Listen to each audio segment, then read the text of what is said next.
We always hear that texting is a scourge. The idea is that texting spells the decline and fall of any kind of serious literacy, or at least writing ability, among young people in the United States and now the whole world today. The fact of the matter is that it just isn't true.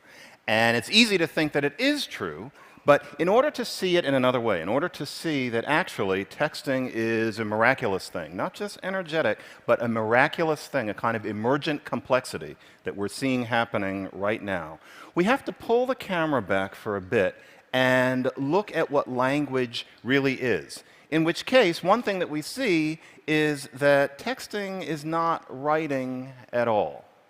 What do I mean by that? Basically, if we think about language, language has existed for perhaps 150,000 years, at least 80,000 years. And what it arose as is speech. People talked. That's what we're probably genetically specified for. That's how we use language most.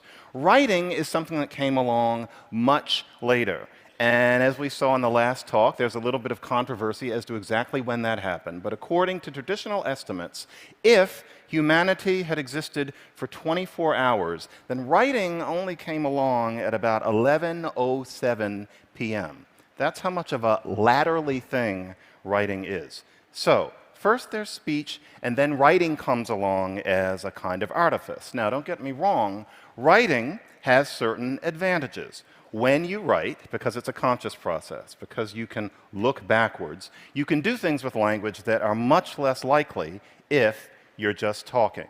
For example, imagine a passage from Edward Gibbon's The Decline and Fall of the Roman Empire. The whole engagement lasted above 12 hours till the gradual retreat of the Persians was changed into a disorderly flight, of which the shameful example is given by the principal leaders and the Serenus himself. That's beautiful, but let's face it, nobody talks that way. Or, at least, they shouldn't if they're interested in reproducing. That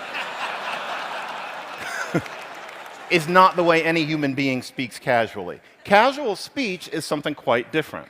Linguists have actually shown that when we're speaking casually in an unmonitored way, we tend to speak in word packets of maybe 7 to 10 words. You'll notice this if you ever have occasion to record yourself or a group of people talking. That's what speech is like. Speech is much looser. It's much more telegraphic. It's much less reflective. Very different from writing. So we naturally tend to think, because we see language written so often, that that's what language is. But actually, what language is speech. They're two things. Now, of course, as history has gone by, it's been natural for there to be a certain amount of bleed between speech and writing. So, for example, in a distant era now, it was common when one gave a speech to basically talk like writing. So I mean the kind of speech that you see someone giving in an old movie where they clear their throat and they go, "Ladies and gentlemen," and then they speak in a certain way, which has nothing to do with casual speech. It's formal. It uses long sentences like this given one. It's basically talking like you write. And so, for example, we're thinking so much these days about Lincoln because of the movie. The Gettysburg Address was not the main meal of that event. For 2 hours before that, Edward Everett spoke on a topic that, frankly, cannot engage us today and barely did then. The point of it was to listen to him speaking like writing. Ordinary people stood and listened to that for 2 hours. It was perfectly natural. That's what people did then, speaking like writing. Well, if you can speak like writing, then logically it follows that you might want to also sometimes write like you speak. The problem was just that in the material, mechanical sense, that was harder back in the day, for the simple reason that materials don't lend themselves to it. It's almost impossible to do that with your hand, except in shorthand, and then communication is limited. On a manual typewriter, it was very difficult, and even when we had electric typewriters, or then computer keyboards, the fact is that even if you can type easily enough to keep up with the pace of speech, more or less, you have to have somebody who can receive your message quickly. Once you have things in your pocket that can receive that message, then you have the conditions that allow that we can write like we speak. And that's where texting comes in. And so, texting is very loose in its structure. No one thinks about capital letters or punctuation when one texts. But then again, do you think about those things when you talk? No. And so therefore, why would you when you were texting? What texting is, despite the fact that it involves the brute mechanics of something that we call writing, is fingered speech. That's what texting is. Now we can write the way we talk. And it's a very interesting thing, but nevertheless, easy to think that still it represents some sort of decline. We see this general bagginess of the structure, the lack of concern with rules in the way that we're used to learning on the blackboard. And so we think that something has gone wrong. It's a very natural sense. But the fact of the matter is that what is going on is a kind of emergent complexity. That's what we're seeing in this fingered speech. And in order to understand it, what we want to see is the way in this new kind of language there is new structure coming up. And so, for example, there is in texting a convention which is LOL. Now, LOL we generally think of as meaning laughing out loud. And of course, theoretically, it does. And if you look at older texts, then people used it to actually indicate laughing out loud. But if you text now, or if you are someone who's aware of the substrate of texting the way it's become, you'll notice that LOL does not mean laughing out loud anymore. It's evolved into something that is much subtler. This is an actual text that was done by a non-male person of about 20 years old not too long ago. I love the font you're using, BTW. Julie, lol, thanks, Gmail is being slow right now. Now, if you think about it, that's not funny. No one's laughing. And yet there it is. So you assume there's been some kind of hiccup. Then Susan says, lol, I know. Again, more guffawing than we're used to when you're talking about these inconveniences. So Julie says, I just sent you an email. Susan, lol, I see it. Very funny people if that's what LOL means. This Julie says, so what's up? Susan, lol, I have to write a 10-page paper. She's not amused. Let's think about it. Lol is being used in a very particular way. It's a marker of empathy. It's a marker of accommodation. We linguists call things like that pragmatic particles. Any spoken language that's used by real people has them. If you happen to speak Japanese, think about that little word ne that you use at the end of a lot of sentences. If you listen to the way black youth today speak, think about the use of the word yo. Whole dissertations could be written about it, and probably are being written about it. A pragmatic particle, that's what lol has gradually become. It's a way of using the language between actual people. Another example is slash.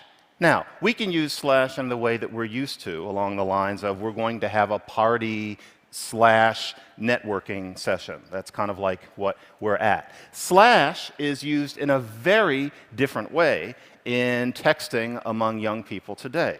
It's used to change the scene. So for example, this Sally person says, so, I need to find people to chill with. And Jake says, ha-ha. You could write a dissertation about ha-ha too, but we don't have time for that. Ha-ha, so you're going by yourself. Why, Sally? For this summer program at NYU. Jake, ha-ha, slash, I'm watching this video with Suns players trying to shoot with one eye. The slash is interesting. I don't really even know what Jake is talking about after that. But you notice that he's changing the topic.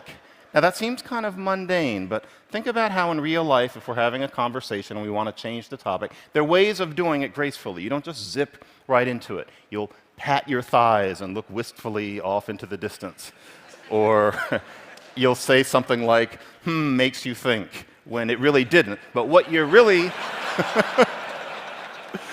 what you're really trying to do is change the topic. You can't do that while you're texting, and so ways are developing of doing it within this medium. All spoken languages have what a linguist calls a new information marker, or 2 or 3. Texting has developed one from this slash. So we have a whole battery of new constructions that are developing, and yet it's easy to think, well, something is still wrong. There's a lack of structure of some sort. It's not as sophisticated as the language of the Wall Street Journal. Well, the fact of the matter is, look at this person in 1956, and this is when texting doesn't exist. I Love Lucy is still on the air. Many do not know the alphabet or multiplication table, cannot write grammar. We've heard that sort of thing before. Not just in 1956, 1917, Connecticut schoolteacher. 1917, this is the time when we all assumed that everything somehow in terms of writing was perfect because the people on Downton Abbey are articulate or something like that.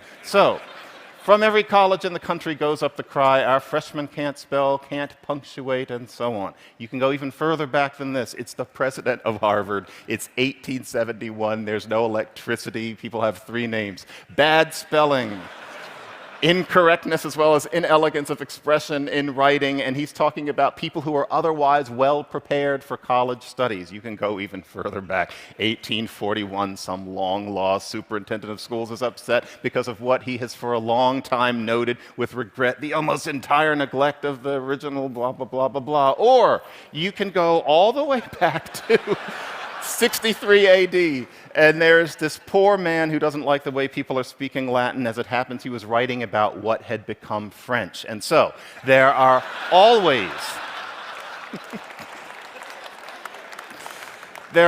people worrying about these things, and the planet somehow seems to keep spinning. And so the way I'm thinking of texting these days is that what we're seeing is a whole new way of writing that young people are developing, which they're using alongside their ordinary writing skills. And that means that they're able to do 2 things. Increasing evidence is that being bilingual is cognitively beneficial. That's also true of being bidialectal. That's certainly true of being bidialectal in terms of your writing. And so texting actually is evidence of a balancing act that young people are using today, not consciously, of course, but it's an expansion of their linguistic repertoire. It's very simple. If somebody from 1973 looked at what was on a dormitory message board in 1993, the slang would have changed a little bit since the era of Love Story, but they would understand what was on that message board. Take that person from 1993, not that long ago. This is, Bill and Ted's Excellent Adventure. Those people. Take those people and they read a very typical text written by a 20-year-old today. Often they would have no idea what half of it meant because a whole new language has developed among our young people doing something as mundane as what it looks like to us when they're batting around on their little devices. So, in closing, if I could go into the future, if I could go into 2033, first thing I would ask is whether David Simon had done a sequel to The Wire. I would want to know. And I really would ask that. And then I'd want to know actually what was going on Downton Abbey. That'd be the second thing.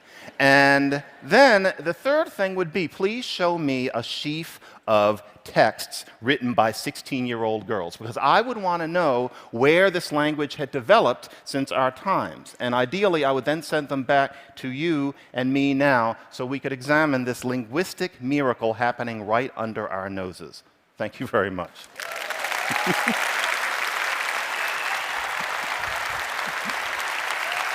Thank you.